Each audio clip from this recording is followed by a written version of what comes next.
ಅಲ್ಲಿ ಉಪ್ಪು ಖಾರ ಹುಳಿ ಏನೂ ಇಲ್ಲ. ಉಪ್ಪು ಖಾರ ಹುಳಿನೇ ಇಲ್ಲದೆ ಇರತಕ್ಕಂಥದ್ರ ಬಗ್ಗೆ ನಾನು ಏನು ಚರ್ಚೆ ಮಾಡಲಿ? ನಿಮ್ಮ ಮುಂದೆ ಏನು ಹೇಳೋದು ಈ ಒಂದು ಸಾಧನೆ ಬಗ್ಗೆ? 5 ವರ್ಷ ಸುದೀರ್ಘವಾದ ಮುಖ್ಯಮಂತ್ರಿಯ ಅಧಿಕಾರ ನಡೆಸಿ ಈಗ 2ನೇ ಬಾರಿ 6ನೇ ವರ್ಷ ಸಂಪೂರ್ಣಗೊಳಿಸಿ 7ನೇ ವರ್ಷಕ್ಕೆ ಕಾಲಿಡ್ತಾ ಇದ್ದಾರೆ. ಬಹುಶಃ ಇಂಥ ಒಂದು ಕಳಪೆ ರಾಜ್ಯಪಾಲರ ಮುಖಾಂತರ ಭಾಷಣ ಮಾಡಿರ್ತಕ್ಕಂಥ ಸರ್ಕಾರದ ಕಳಪೆ ಸಾಧನೆ ಬಹುಶಃ ಇದು ಒಂದು ದಾಖಲೆ. ನನಗೆ ಆಶ್ಚರ್ಯ ಆಗಿದ್ದು ಇವರ ಗ್ಯಾರಂಟಿ ಕಾರ್ಯಕ್ರಮಗಳನ್ನು ದೇಶ ವಿದೇಶದಲ್ಲಿ ಈಗ ರಿಸರ್ಚ್ಗೆ ಇಟ್ಕೊಂಡ್ಬಿಟ್ಟವರಂತೆ. ದೇಶ ವಿದೇಶದಲ್ಲಿ ಈ ಗ್ಯಾರಂಟಿ ಕಾರ್ಯಕ್ರಮಗಳ ಬಗ್ಗೆ ರಿಸರ್ಚ್ ನಡೀತಾ ಇದೆ ಅಂತ ಈಗ ಅಧ್ಯಯನಕ್ಕೆ ಇಟ್ಕೊಂಡವರಂತೆ, ಅಧ್ಯಯನ ಮಾಡ್ತಾವ್ರಂತೆ ಈ ಗ್ಯಾರಂಟಿ ಕಾರ್ಯಕ್ರಮಗಳನ್ನ. ಈ ಅಧ್ಯಯನ ವಿದೇಶದವ್ರು ಮಾಡಬೇಕಾಗಿಲ್ಲ, ದೇಶ ವಿದೇಶದವರು. ಮೊನ್ನೆ ಯಾವುದೋ ಪತ್ರಿಕೆಯಲ್ಲೇ ಬರೆದಿದ್ದು, ಇವತ್ತು ವಾಚಕರವಾಣಿಲಿ ಇವತ್ತು ಸಹ ಯಾರಪ್ಪ ನಾಗರಿಕರು ಬರೆದಿದ್ದಾರೆ. ಯಾವುದೋ ಬೆಳಗಾವಿಯ ನಿಮ್ಮ ಉಬ್ಬಿದ ರಕ್ತನಾಳಗಳ ಸಮಸ್ಯೆಗೆ ಎವಿಸ್ ಆಸ್ಪತ್ರೆಯಲ್ಲಿ ಕೇವಲ 30 ನಿಮಿಷದ ಲೇಸರ್ ಚಿಕಿತ್ಸೆಯೊಂದಿಗೆ ಮುಕ್ತಿ ಹೊಂದಬಹುದು.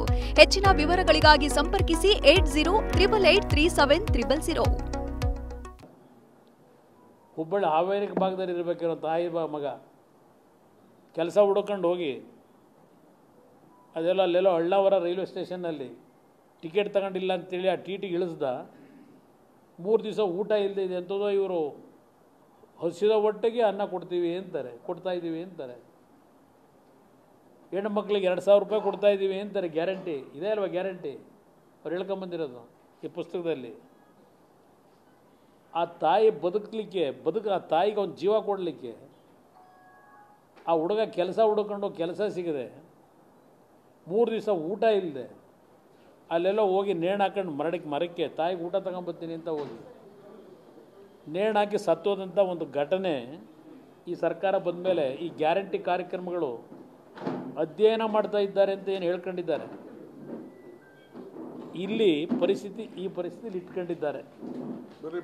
ತಾಯಿ ಇವತ್ತು ಅನಾಥೆ ಯಾವುದೋ ಒಂದು NGO ಅಸೋಸಿಯೇಷನ್ ಕರ್ಕೊಂಡೋಗಿ ಬಿಟ್ಟವ್ರು ಬೆಳಗಾವಿಯಲ್ಲಿ. ಇದು ಇವ್ರ ಗ್ಯಾರಂಟಿ ಕಾರ್ಯಕ್ರಮಗಳ ದೇಶದ ಜನತೆಯ ಭದ್ರತೆ ನೀಡ್ತಾ ಇರತಕ್ಕಂಥ ರಾಜ್ಯದಲ್ಲಿ ನಾಗರಿಕರಿಗೆ. ಅದರಿಂದ ನಾನು ಇದನ್ನು ಈ ಜಾಹೀರಾತುಗಳ ಮುಖಾಂತರ, ಇದು ನಡೀತಾ ಇರೋದೇ ಜಾಹೀರಾತು ಮೇಲೆ ಈ ಸರ್ಕಾರ. ಪ್ರತಿನಿತ್ಯ ಹೇಳಿದ್ದನ್ನೇ ಹೇಳಿ 100 ಸುಳ್ಳು ಹೇಳಿ ಒಂದು ಸತ್ಯ ಹೇಳುವಂಥರ ನಿರೂಪಿಸುವಂಥರಲ್ಲ. ಹಾಗೆ ನುಡಿದಂತೆ ನಡೆದಿದ್ದೇವೆ.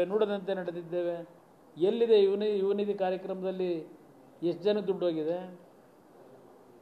ಇವತ್ತು ಮೊನ್ನೆ ಮುಖ್ಯಮಂತ್ರಿಗಳ ಜನತಾ ದರ್ಶನ, ನಮಗೆ ಗೃಹಲಕ್ಷ್ಮಿ ದುಡ್ಡು ಬಂದಿಲ್ಲ ಅಂತೇಳಿ ಅರ್ಜಿ ಹಿಡ್ಕೊಂಡು ಇಲ್ಲಿ ಬಂದವರೇ.